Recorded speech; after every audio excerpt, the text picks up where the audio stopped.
जज साहब अपना फैसला सुना रहे थे और नागा साधु वकील बनकर सामने खड़ा था। सुप्रीम कोर्ट के अंदर जब एक नागा साधु वकील के भेष में पहुंचा तो जज साहब भी दंग रह गए। पहले अयोध्या, फिर वो नागा साधु सुप्रीम कोर्ट केस लड़ने पहुंच गया। इससे पहले किसी जज ने ऐसा वकील कभी नहीं देखा था।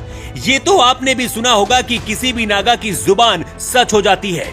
नागा को लोग भगवान भी मानते हैं। ऐसे ही नागा साधु की एक कहानी है जिसे खुद भगवान राम ने सुप्रीम कोर्ट रवाना किया और वो उनके लिए केस लड़ने लगा।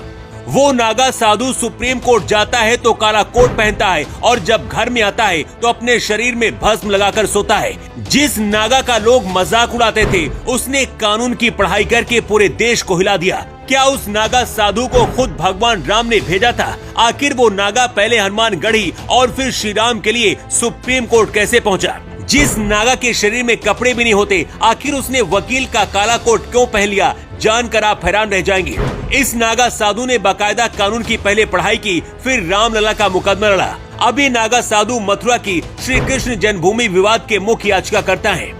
हम जिस नागा साधु की बात करें उसका नाम है करुणेश शुक्ला। नागा साधु से वकील बने करुणेश शुक्ला का कहना है 1990 के दशक में जब राम जन्मभूमि का आंदोलन निर्णायक लड़ाई की तरफ बढ़ रहा था, तब मेरी दादी और माँ ने मुझे राम काज के लिए हनुमानगढ़ी भेज दिया। वो चाहती थी कि मैं अयोध्या में रहकर भगवान की सेवा करूं। 8वीं की पढ़ाई के बाद परिवार के आदेश पर करुणेश शुक्ला अयोध्या के हनुमानगढ़ी चले गए।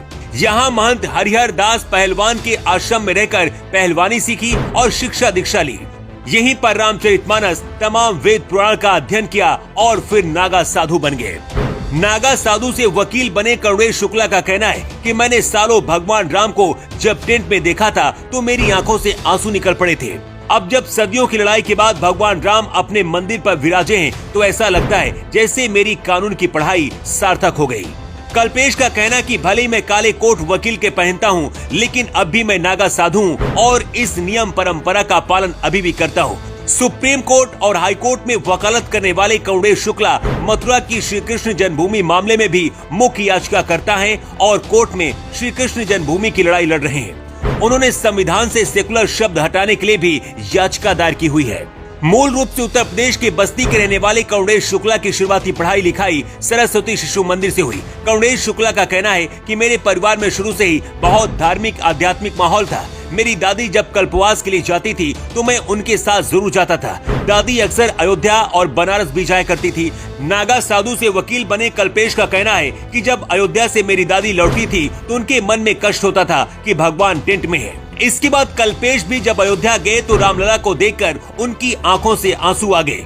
इसके बाद भगवान राम को इंसाफ दिलाने के लिए नागा साधु कल्पेश ने वकालत की पढ़ाई शुरू की और इसके बाद सुप्रीम कोर्ट में वकालत करके भगवान राम को इंसाफ दिलाया।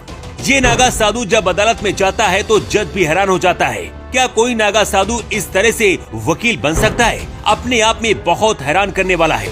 इस वक्त नागा साधु कल्पेश राम मंदिर बनने के बाद अब मथुरा की कृष्ण जन्मभूमि की लड़ाई लड़ रहे हैं। कल्पेश शुक्ला कहते हैं कि सनातन के लिए वकील बन गए हैं, लेकिन अभी भी मैं एक नागा साधु ही हूँ और आगे भी रहूंगा।